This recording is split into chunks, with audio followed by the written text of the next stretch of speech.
નમસ્કાર ખેડૂત મિત્રો, ખેડૂતવાણી ચેનલમાં આપ સૌનું હાર્દિક સ્વાગત છે.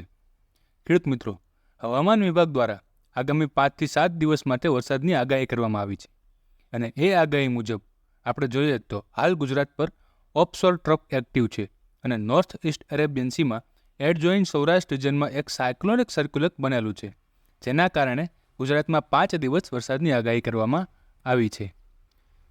ગુજરાતમાં આ સિઝનમાં નૈઋત્ય અને ચોમાસામાં અત્યાર સુધીમાં સામાન્ય કરતાં 20%થી વધુ વરસાદ થયો છે. ત્યારે આજે હવામાન વિભાગે આપેલી 7 દિવસની આગાહીમાં તમામ જિલ્લાઓમાં વરસાદ થવાની શક્યતા દર્શાવવામાં આવી છે. આ સાથે માછીમારોને 5 દિવસ દરિયો ન ખેડવાની ચેતવણી પણ આપવામાં આવી છે. હવે આપણે જોઈએ ગુજરાતના નકશાવાઇઝ કયા જિલ્લામાં ભારેથી અતિ ભારે તેમજ કયા જિલ્લામાં ભારે વરસાદની આગાહી કરવામાં આવી છે તેનું સમાચાર આપણે વિસ્તારથી જોઈએ. હવે આવતીકાલે તારીખ 2/8/2024ના રોજ હવામાન વિભાગે આપેલી આગાહી પ્રમાણે શુક્રવારે સુરત, નવસારી, દમણ અને દાદરાનગર હવેલીમાં ઓરેન્જ એલર્ટ આપવામાં આવી છે. આ સાથે બનાસકાંઠા, નર્મદા, ભરૂચ, તાપી, ડાંગ જિલ્લામાં ભારે વરસાદની આગાહી આપવામાં આવી છે. આપ સૌ ખેડૂત મિત્રો નકશામાં જોઈ શકો છો. ત્યારબાદ 3 તારીખના રોજ એટલે કે શનિવારે સુરત, નવસારી, વલસાડ, તાપી, દમણ, દાદરાનગર હવેલીમાં અત્યંત ભારે વરસાદની આગાહી આપવામાં આવી છે.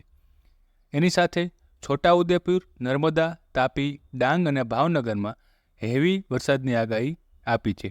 આ સાથે અમરેલી, ગીર સોમનાથ, દીવ, બનાસકાંઠા, સાબરકાંઠા, આણંદ, પંચમહાલ, વડોદરામાં ભારે વરસાદ કરવાની આગાહી આપી છે.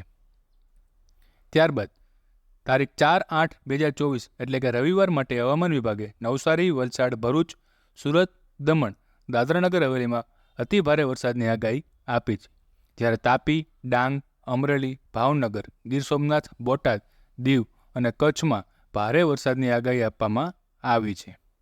ત્યારબાદ આગળ જોઈએ તો કે તારીખ 5/8/2024 માટે એટલે કે સોમવારે હવામાન વિભાગ દ્વારા નવસારી, વલસાડ, દમણ, દાદરાનગર હવેલીમાં ભારે વરસાદની શક્યતા રહેલી છે.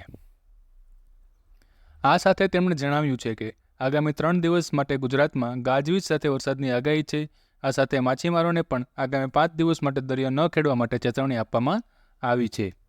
હાલ ગુજરાત પર ઓફશોર ટ્રફ એક્ટિવ છે અને નોર્થ ઇસ્ટ અરેબિયન સીમાં એડજોઇન્ટ સૌરાષ્ટ્ર રિજનમાં એક સાયક્લોનિક સર્ક્યુલર બનેલું છે, જેના કારણે ગુજરાતમાં 5 દિવસ વરસાદની આગાહી છે.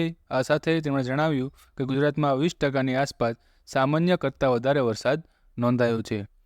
તો હવે આગળના સમાચાર જોવા માટે આજે જ ખેડૂત મિત્રોને નમ્ર વિનંતી કે ખેડૂતવાણીની બાજુમાં સબસ્ક્રાઇબરનું બટન આપેલું છે, તેના પર ક્લિક કરી ખેતીલક્ષી માહિતી મેળવવા માટે આજે જ ચેનલ સાથે જોડાઓ તેમજ વધુમાં વધુ ખેડૂતોને મોકલો.